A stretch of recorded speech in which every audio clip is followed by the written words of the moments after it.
नमस्कार, आप देख रहे हैं SPN 9 न्यूज़ और आपके साथ मैं हूं क्रांति सिंह। बिहार के सियासी माहौल के बीच में एक खबर बेहद ही तेजी के साथ सामने आ रही है कि होली का समय भी अब बेहद नज़दीक है। अगले साल आने वाली जो होली है उसमें एक बड़ा खेला हो सकता है। बिहार में एक ऐसे चेहरे का आगमन होगा CM के रूप में जिसको देखने के लिए शायद इस वक्त यादव परिवार या फिर यूं कह लीजिए कि बिहार की युवा और तमाम जो पार्टी के नेता हैं वो इंतज़ार कर रहे हैं। यानी कि हम बात कर रहे हैं तेजस्वी यादव की। आपको बता दें कि तेजस्वी यादव को CM बनते देखना यहाँ बिहार के अंदर जो है कई सारे लोगों के सपने के रूप में इस वक्त दिखाई दे रहा है। ऐसा हम नहीं कह रहे हैं, ऐसा ज़मीनी रिपोर्ट जो अब जब हम देखते हैं तो उसमें ये बात जो है निकल करके सामने आती है। बहरहाल यहाँ पर नीतीश कुमार क्यों उनको होली तक जो है CM कमान सौंप देंगे, क्यों लालू प्रसाद यादव जो है उस CM कमान के लिए अपने बयानों में एक अलग ही बदलाव लेकर के आ रहे हैं और यहाँ पर नीतीश कुमार के बाद तेजस्वी यादव भी यही सपना देखते हुए नजर आ रहे हैं। ऐसा क्यों चल रहा है इस सियासी माहौल के बीच में, हम समझेंगे यहाँ पर शाहजेब से। शाहजेब हमारे साथ मौजूद है और इस खास प्रोग्राम में आपको बताने की कोशिश ज़रूर करेंगे कि बिहार की सियासत में जो ये खेला चल रहा है, क्या सच में होली आने वाली है और होली को लेकर के ही चल रही है खेला। होली बेहद नज़दीक है। होली को लेकर के अब सवाल ये उठ रहा है कि क्या होली पर नए CM का आगमन होगा, क्या यहाँ पर जो है तेजस्वी यादव के हाथ में एक CM कमान आ जाएगी। जिस तरीके से तीनों नेताओं के जो बयानबाजी उनमें जो रुख देखने को मिल रहा है उससे तो यही साबित हो रहा है। अब आपके क्या तर्क है वो बताइए। देखिए, स्थिति जो है यहाँ पर ये दो सिचुएशन लेकर के आती। एक तो नीतीश कुमार के हाथ से जो है मुख्यमंत्री की कुर्सी चली जाएगी और वो तेजस्वी यादव के हाथ में आ जाएगी, या फिर बिहार की सियासत में अलगाववाद की स्थिति आ जाएगी।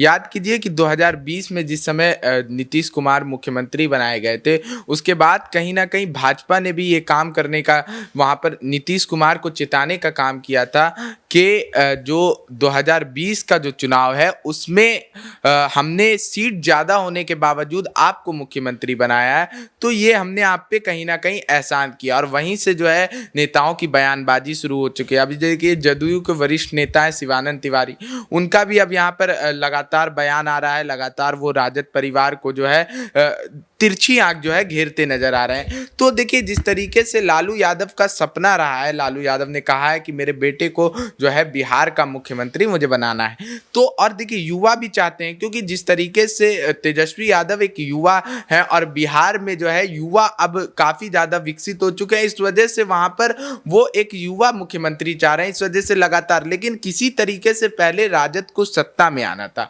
इस वजह से शुरुआती मांग जो है नीतीश कुमार की पूरी कर दी गई और भाजपा को सत्ता से उखाड़ करके फेंक दिया। देखिए, लालू यादव वही है जो जिन्होंने अपना बयान दिया था कि नीतीश कुमार के पेट में दांत है। तो नीतीश कुमार के पेट में दांत है, उसके बावजूद भी नीतीश कुमार को एक बार फिर से ला करके बैठाया है। तो इससे ये बात तय हो गया कि अब दोबारा भाजपा नीतीश कुमार को अपने पास सटाएगी नहीं। और ये बात जो है अमित शाह ने भी कह दी है कि अब हम बैसाखी के सहारे, किसी भी स्थिति में अब हम बैसाखी के सहारे बिहार में नहीं चलेंगे, अकेले जीतेंगे, अकेले बहुमत लाएंगे। तो अब नीतीश कुमार के पास अब कोई चारा नहीं है कि वो राजद के साथ बने रहे। और राजद देखिए, क्योंकि सबसे बड़ी पार्टी है बिहार में, तो राजद की बात को मानते हुए वहां पर उन्हें मुख्यमंत्री जो है नीतीश कुमार को बनाना ही पड़ेगा। बिल्कुल, लेकिन शाहजेब यहाँ पर सवाल तो यही उठ रहे हैं कि आखिरकार आप जैसे बता रहे हैं कि यहाँ पर RJD के पास जो है बहुमत का आंकड़ा पहले से ही था, बस थोड़े से कदम पीछे रह गए, जिसकी वजह से JDU अभी उतना ज़्यादा उनके ऊपर जो है प्रभाव नहीं डाल सकती। उनका जो फैसला रहेगा वही सबसे पहले आएगा। तो यहाँ पर इस सवाल के मायने इस बार की होली तक कैसे पहुँच रही, क्योंकि अगर आप तीनों नेताओं के बयान उठा करके देखेंगे, जिस तरीके से नीतीश कुमार बाहर जाने की बात करते हैं, लालू प्रसाद यादव पहले से ही खुशियाँ मना रहे हैं, तेजस्वी यादव के तेवर देख लीजिए, उनका साफ तौर पर कहना था कि आने वाले समय में मैं बनूंगा CM। तो ये पूरी की पूरी जो कहानी है वो आखिरकार उनको CM बनाने की है, लेकिन सत्ता पलट होने का, यानी कि जो चुनाव होगा आगामी, उससे पहले यहाँ पर जो है चेहरा बदलने की बात हो रही है। तो वो भी तो JDU के यहाँ पर संरक्षण में नहीं आ रही है वो बात। देखिए, अब अगर नीतीश कुमार आगामी चुनाव में मुख्यमंत्री का चेहरा बने रहते हैं विधानसभा चुनाव में, तो फिर वहां पर जो है सरकार के लिए मुश्किल होगा वापस से जो है बहुमत का आंकड़ा लेकर के आना। बहुमत से जीतना जो है राजद के लिए भी मुश्किल हो जाएगा अगर नीतीश कुमार को चेहरा बनाए रखते हैं। लेकिन अगर जो तेजस्वी यादव को मुख्यमंत्री का चेहरा बना देते हैं तो उसके बाद उनके जीतने के चांसेस जो है वो बिहार में कहीं ना कहीं बढ़ जाएंगे, क्योंकि युवा जो है भरपूर समर्थन कहीं ना कहीं तेजस्वी यादव को करेंगे, क्योंकि तेजस्वी यादव ने जिस तरीके से सियासत की है, लालू यादव जैसे नेता जिन्होंने लाल कृष्ण आडवाणी को गिरफ्तार करवा दिया था पत्रकार बन करके एक कॉल पे, तो उनके जैसे नेता अब तेजस्वी यादव से राय लेते हैं कई मुद्दे पर। लालू यादव ने खुद कहा है कि हम तेजस्वी यादव से भी अब राय लेते हैं। तो तेजस्वी यादव ने जो है जात पात की राजनीति और इन सब चीजों से उठ करके जो है बहुमूल्य मुद्दे हैं, मुख्य मुद्दे हैं, उस पर जो है राजनीति की है। बता दें कि लालू यादव ने जो राजनीति की थी कमंडल पर मंडल भारी, यानी कि उनका जो मुख्य रूप से वोट बैंक था वो पिछड़ा और यादव समुदाय का वोट बैंक था। लेकिन अखिलेश यहाँ पर तेजस्वी यादव के पास जो वोट बैंक है वो काफी ज्यादा मजबूत है और हर समुदाय से उनका समर्थक है। इस वजह से जो है तेजस्वी यादव को अगर चेहरा वहां पर बनाएंगे तो जीत हासिल मिलेगी। और इस बात को नीतीश कुमार के साथ चर्चा जो है अंदर खाने से जो खबर आई है कि नीतीश कुमार को से इस बात को लेकर के चर्चा हो गई है कि अब मुख्यमंत्री पद छोड़ने का समय आ गया, क्योंकि विधानसभा चुनाव को भी आगे चल के साधना है। आप मुद्दे की बात कर रहे हैं कि कई सारे ऐसे मुद्दे उठा करके तेजस्वी यादव जो है आगे बढ़ रहे हैं, तो क्या यहाँ पर लेकिन तेजस्वी यादव के उन्हीं मुद्दे पर जब नज़र डाली जाती है तो यहाँ तेजस्वी यादव उन मुद्दे में आप पिछड़ते हुए नजर आ रहे हैं। पहले मुद्दा उठाते लेकिन अब पूरा करते हुए नजर नहीं आते, जिसकी वजह से युवा जो है अब उनका बहिष्कार करिए। तो ऐसे में कैसे दावे कर सकते हैं कि वो जीत जाएंगे अगले चुनाव में? देखिए, युवा उनका बहिष्कार कर रहे हैं। देखिए, जिस तरीके से उन्होंने एक बयान दिया था जिसको लेकर के तूल पकड़ाया था भाजपा ने एक बयान को कि जैसे ही मैं मुख्यमंत्री बनूंगा पहला कलम जो चलेगा तो 5 लाख युवाओं को रोजगार देने का काम करूंगा। तो ये बात कह करके जी तो रोजगार, देखिए यही चीज है कि जो जुमला शब्द का इस्तेमाल अमित शाह जी करते आए हैं, जो बिहार के सत्ता में काबिज थे, 15 लाख भी नहीं मिला होगा आपको क्रांति मेरे हिसाब से, तो उसी तरीके से नौकरी भी नहीं मिलता है। लेकिन बिहार में अगर हाँ तो ये जुमला, अगर ये जुमला है, आप ये मुद्दा नहीं था मेनली बेरोजगारी का जो युवाओं को रोजगार देना मुद्दा नहीं था, उनका युवाओं को रोजगार देना मुद्दा है, लेकिन उस पर काम करेंगे इस बात को यहाँ पर कहा तेजस्वी यादव ने ऐसा तर्क दे करके कि पहला कलम जो चलेगा उससे 5 लाख युवाओं को रोजगार। कलम नहीं चलाया क्या उन्होंने? तो देखिए, इतना आसान नहीं है। देखिए, किसी भी क्षेत्र में रोजगार बढ़ाने के लिए पहले उस क्षेत्र में जो है इन्वेस्टमेंट बढ़ाना पड़ता है, व्यापार बढ़ाना पड़ता है,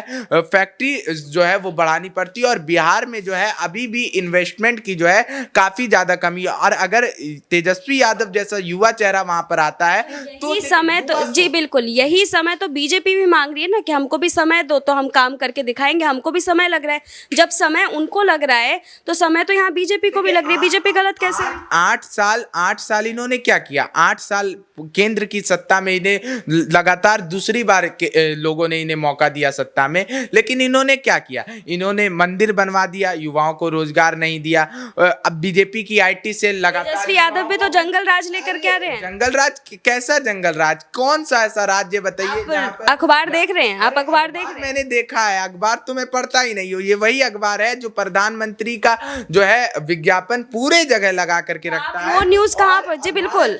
शाहजेब आखिरी सवाल, शाहजेब आखिरी सवाल, क्या ये कौन सा अखबार है फिर आपके पास जिसमें आप सिर्फ बीजेपी के खिलाफ न्यूज पढ़ लेते हैं और तमाम नेताओं के खिलाफ नहीं पढ़ते? खिलाफ मैं, देखिए, बीजेपी के खिलाफ मैं नहीं बोल रहा हूँ क्रांति, मैं जो सच्चाई है कह रहे कि वो नहीं दे रहे नौकरी, उनको समय नहीं मिलना चाहिए, लेकिन यहाँ पर तेजस्वी यादव को समय मिलना चाहिए। अरे रोजगार, क्योंकि युवा सोच है, देश को युवा ही आगे बढ़ा सकता है, देश का भविष्य आने वाला युवा ही है। इस वजह से इस तर्क और इस बयान के लिए मैं जो ये बयान दे रहा हूँ कि युवा को देना चाहिए मौका। इसका कारण है कि युवा आने वाला देश का भविष्य है और युवा देश को आगे बढ़ाएगा। पुरानी सोच वाले नेताओं, याद कीजिए आप, जिस तरीके से प्रधानमंत्री नरेंद्र मोदी लाल कृष्ण आडवाणी को प्रधानमंत्री बनने का मौका नहीं दिया, क्योंकि देश चाहता था कि नेता जो है कोई और बने। भाजपा की राजनीति में आपको बताता हूँ, अटल बिहारी वाजपेयी को लेकर क्या है, तो ये सारी चीजें राजनीति के, लेकिन युवा को अगर बिहार, भाजपा की नीति अलग है और बाकी नेताओं की नीति अलग है। चलिए इस पर बाद में चर्चा कर लेंगे किसी और मुद्दे पर। एक आखिरी सवाल चलते चलते सिर्फ 2 शब्दों में जवाब दीजिएगा, क्या तेजस्वी यादव जो है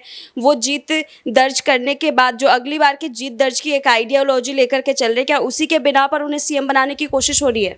देखिए, अकेले बीते विधानसभा चुनाव में लालू यादव जेल में थे और अकेले बिना किसी वरिष्ठ नेता के सलाह के या बिना किसी वरिष्ठ नेता के हाथ के तेजस्वी यादव ने जिस तरीके से बिहार का विधानसभा चुनाव लड़ा था और अमित शाह, सुशील मोदी, नीतीश कुमार जैसे दिग्गज नेताओं के सामने अपने आप को बिहार का सबसे बड़ा पार्टी जो है बना लिया, ये काफ़ी है बताने के लिए कि तेजस्वी यादव को आने वाला मुख्यमंत्री बनना चाहिए। ठीक है, धन्यवाद शाहजेब। देखिए, तेजस्वी यादव आने वाले समय में मुख्यमंत्री बनेंगे या नहीं बनेंगे और इसको लेकर के क्या कुछ अटकलें रहेंगी, उस पर हमारी नज़र बिल्कुल बरकरार है। लेकिन आज का जो सवाल था, आज का जो मुद्दा था, वो सवाल हम आपके लिए भी छोड़ करके जा रहे हैं कि क्या तेजस्वी यादव जो है होली तक मुख्यमंत्री बन जाएंगे। आप इस सवाल का जवाब ज़रूर हमें कमेंट में बताइएगा और तमाम ऐसे ही अपडेट्स के लिए देखते रहिए SPN9 न्यूज़।